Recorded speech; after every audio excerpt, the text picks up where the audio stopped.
प्यारे बच्चों, नमस्कार। स्वागत है आपका आपके ही अपने YouTube चैनल संस्कृतानुराग पर। बच्चों, आज मैं JCERT द्वारा संचालित 7वीं कक्षा की संस्कृत की पाठ्य पुस्तक सुभाषिका द्वितीयो भाग के एकादशः पाठः व्याघ्र पथिक कथा के MCQ प्रश्नोत्तर एवं उसके अभ्यास कार्य के साथ उपस्थित हूँ।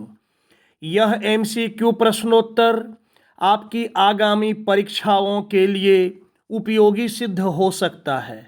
अतः यदि आप इन MCQ प्रश्नोत्तरों का अच्छी तरह से अभ्यास कर लेते हैं तो आपको आपकी आगामी परीक्षाओं में काफ़ी सुविधा होगी। तो प्रस्तुत है 7वीं कक्षा के पाठ 11 व्याघ्र पथिक कथा के MCQ प्रश्नोत्तर। निर्देशः अधोलिखितानां प्रश्नानाम् उत्तराणि विकल्पेभ्यः चित्वा लिखत। निर्देश दिया गया है कि नीचे लिखे गए प्रश्नों के उत्तर विकल्पों में से चुनकर लिखें। पहला प्रश्न, सरोवरः कुत्र आसीत्? सरोवर कहाँ था? सरोवर का अर्थ होता है तालाब। तालाब कहाँ था या सरोवर कहाँ था? ग्रामे, नगरे, विद्यालय, वने। इसका उत्तर होगा चौथा विकल्प घ नंबर वने। वन में सरोवर था। दूसरा प्रश्न, सरोवरम परितः के आसन? सरोवर के चारों ओर क्या था? जनाः, पशवः, वृक्षाः, गृहाणि। तो इसका उत्तर होगा तीसरा विकल्प ग नंबर वृक्षाः। तीसरा प्रश्न, वृद्धः व्याघ्रः कुत्र उपविष्टः आसीत्? बूढ़ा बाघ कहाँ बैठा हुआ था? सरोवर तटे, नदी तटे, सागर तटे, ग्राम तटे। इसका उत्तर होगा पहला विकल्प क नंबर सरोवर तटे। सरोवर तटे का अर्थ हुआ तालाब के किनारे। चौथा प्रश्न, कस्य हस्ते सुवर्ण कंकणम आसीत्? किसके हाथ में सोने का कंगन था? पथिकस्य, व्याघ्रस्य, सिंहस्य, जनस्य। तो इसका उत्तर होगा दूसरा विकल्प ख नंबर व्याघ्रस्य।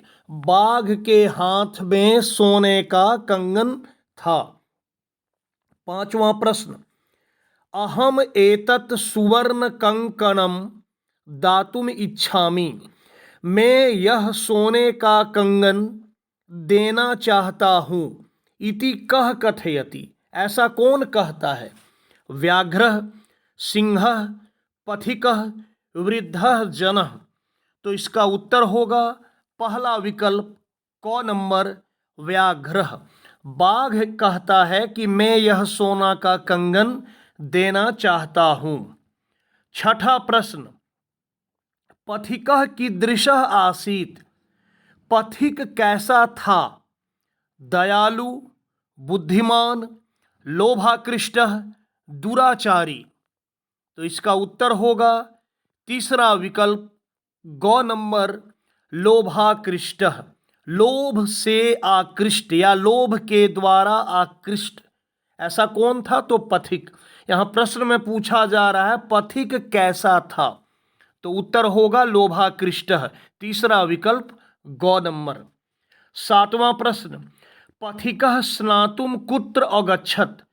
पथिक स्नान करने के लिए या नहाने के लिए कहाँ गया? नद्याम, सरोवरे, सागरे, कूपे। इसका उत्तर होगा दूसरा विकल्प ख नंबर सरोवरे। तालाब में या सरोवर में। पथिक स्नान करने के लिए सरोवर में गया। आठवां प्रश्न, कः महापंके अपतत् पलायितुं च अक्षमः अभवत्? कौन गहरे कीचड़ में या बहुत अत्यधिक कीचड़ में, पंक कहते हैं कीचड़ को, तो कौन अत्यधिक कीचड़ में गिर पड़ा और भागने में अक्षम हुआ।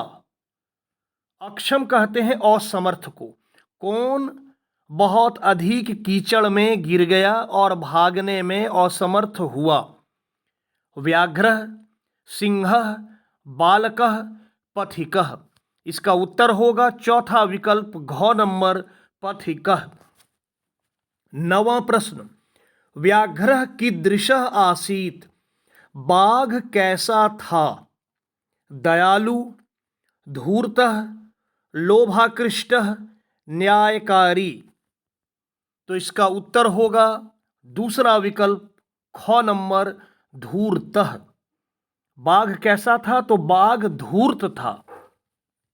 10वां प्रश्न, कः पथिकम मारयित्वा औखादत? कौन पथिक को मारकर खाया? व्याघ्रः, सिंहः, वानरः, भल्लुकः। इसका उत्तर होगा पहला विकल्प क नंबर व्याघ्रः, अर्थात बाघ पथिक को मारकर खाया। और प्रश्न में पूछ रहा है कि कौन पथिक को मारकर खाया, तो उत्तर होगा पहला विकल्प क नंबर व्याघ्रः। 11वां प्रश्न, वृद्धः कः आसीत्? बूढ़ा कौन था? भल्लुकः, सिंहः, पथिकः, व्याघ्रः। बूढ़ा कौन था? तो इसका उत्तर होगा चौथा विकल्प घ नंबर व्याघ्रः। बाघ बूढ़ा था। 12वां प्रश्न, कः स्वपापानां प्रायश्चित्तं कर्तुम इच्छति? कौन अपने पापों का प्रायश्चित करना चाहता है? व्याघ्रः, सिंहः, पथिकः, भल्लुकः। तो इसका उत्तर होगा पहला विकल्प क नंबर व्याघ्रः। बाघ अपने पापों का प्रायश्चित करना चाहता है। 13वां प्रश्न, कः दूरात एव करो बद्ध्वा अनमत अकथयत च? कौन दूर से ही हाथ जोड़कर प्रणाम किया और कहा? भल्लुकः, सिंहः, पथिकः, व्याघ्रः। तो इसका उत्तर होगा तीसरा विकल्प ग नंबर पथिकः। 14वां प्रश्न, कस्य दाराः शावकाः च मृताः? किसकी पत्नी और पुत्र मर गए? दाराह का अर्थ होता है पत्नी और शावकाह का अर्थ होता है बच्चे या पुत्र। तो किसकी पत्नी और पुत्र मर गए? पथिकस्य, सिंहस्य, भल्लुकस्य, व्याघ्रस्य। इसका उत्तर होगा चौथा विकल्प घ नंबर व्याघ्रस्य। पाठ में आया है कि बाघ पथिक को अपनी ओर आकृष्ट करने के लिए, अपने पर विश्वास दिलाने के लिए कहता है कि मैं पहले बहुत दुराचारी था और जिसके पाप के कारण मेरी पत्नी और मेरे पुत्र मर गए। तो यहाँ सही उत्तर होगा चौथा विकल्प घ नंबर व्याघ्रस्य। और इस पाठ का 15वां एवं अंतिम प्रश्न, अलम चिंतया, अत्र चिंतया इति पदे का विभक्ति? चिंतया इस पद में कौन सी विभक्ति लगी है? पंचमी, चतुर्थी, तृतीया, सप्तमी। तो इसका उत्तर होगा तृतीया। प्यारे बच्चों, यदि आप चाहें तो इन प्रश्नों को अपनी कॉपी में लिख सकते हैं और लिखकर आप इसका उत्तर करें। और आपकी सुविधा के लिए मैं यहाँ अलग से उत्तर दे रखा हूँ। इन उत्तरों के माध्यम से आप मिलान कर सकते हैं और आप आत्म मूल्यांकन कर सकते हैं। इससे आपको पता चल जाएगा कि आपकी तैयारी कितनी अच्छी हुई है। और इस प्रक्रिया को करने से निश्चित तौर पर आपकी परीक्षा की तैयारी अच्छी हो जाएगी। तो प्यारे छात्रों, अगर आपको मेरा यह वीडियो पसंद आया हो तो कृपया इसे आप लाइक, कमेंट एवं शेयर करके मुझे प्रोत्साहित करने का कार्य करें, ताकि आगे आपके लिए मैं और भी बेहतर एवं उपयोगी वीडियो बनाने का कार्य करता रहूं।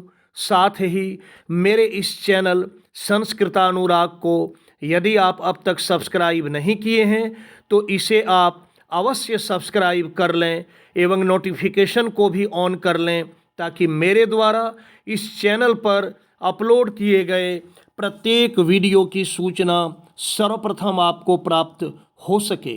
तो आज के लिए इतना ही। सबों को मेरी ओर से बहुत बहुत धन्यवाद।